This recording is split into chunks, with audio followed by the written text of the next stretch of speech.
Hey boys and girls, Miss Lewis here today, and we're going to read a story called The New Friend. And who doesn't like to make new friends? I know I have lots of friends, but I always am happy with a new friend. Okay? And this story is going to be realistic fiction, a made up story that could happen. Realistic fiction, a made up story that could happen. Realistic fiction, a made up story that could happen. I can make up a story about eating cupcakes, the orange cupcakes Miss Tonyers makes.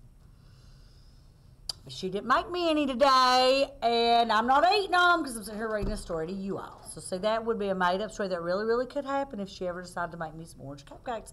But it didn't because I'm sitting here reading to you all, okay? All right, are you ready to read the story? The New Friend by Maria Puncel. Maria Puncel lives in Spain. She writes her books in Spanish. Many of them have been translated into English, including El Amigo Nuevo. That means the new friend. And Ed Martinez is the illustrator.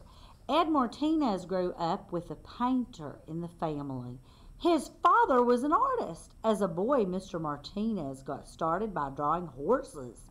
Now he draws pictures for magazines and books. Okay? And this is called The New Friend. So we're going to talk about characters. We're going to talk about what people are like. Let me see if I can get this a little bit clearer for you guys.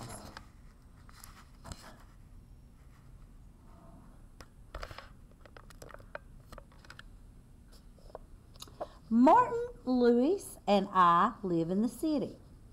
Next door was an old house. No one had lived there for a long time.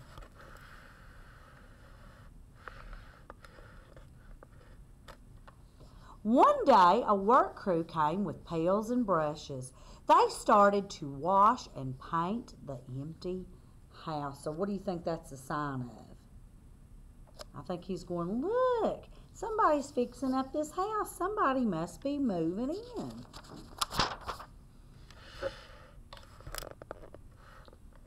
After they were done and the paint had dried, the house looked pretty and new. The next day, a big truck pulled up. It was full of crates and boxes. A crew unloaded the boxes off the truck. A new family would soon live there. So what's coming? What do you think these boys are talking about here? It looks like he's going, I wonder who's moving in. And he looks like he's happy to have somebody moving in, doesn't he? Look, he's smiling. And all their stuff, they're bringing all their stuff off that truck. Have you all ever had to do that? Move from one place to another and get a big truck to put your stuff in? I had to do that a long, long time ago when I moved back to Wise County.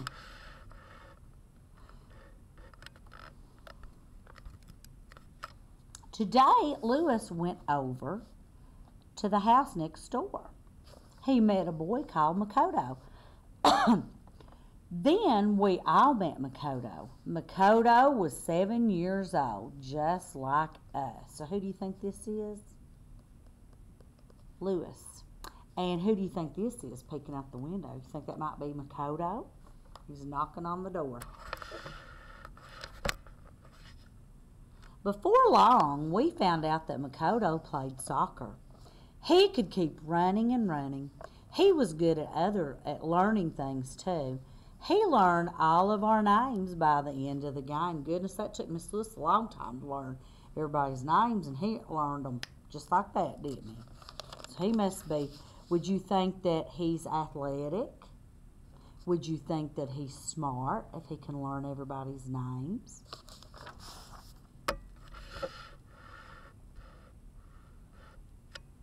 Soon Makoto's family was all moved in.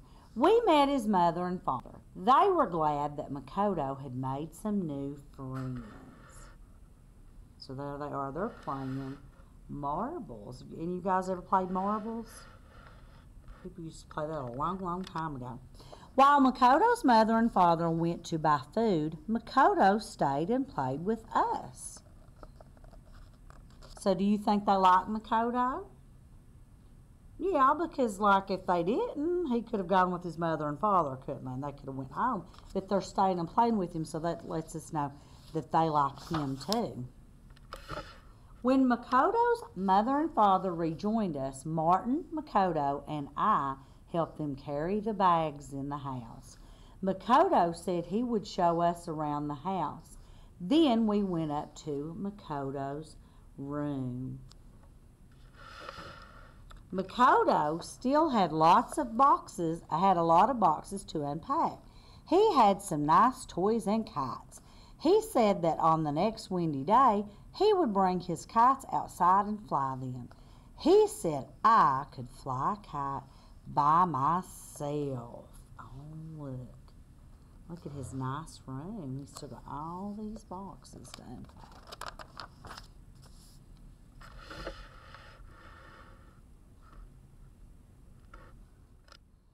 Then we went outside to look at Makoto's pictures from Japan. He had them in a green book. And here he is looking at them. On the first page, we saw Makoto's old house in Japan.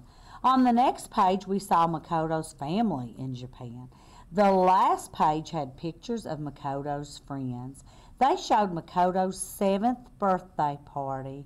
Makoto said he wishes we could meet his old friends. How do you think he's feeling about his friends right now? You know, because he lived in a different country. Do you think he's missing them? At the end of the day, Makoto's mother and father repaid us for helping with cookies. We said please and thank you and ate up. So what does that say about these boys that come to Makoto's house? These guys right here. They have what good manners? Would you say they're polite? They're nice? Makoto's father said he had a job in the city. Makoto would be going to our school. We were all glad about that. So if we weren't sure if they liked him, they must like him if they're glad that he's going to their school. And here they're all talking about what's going to be happening.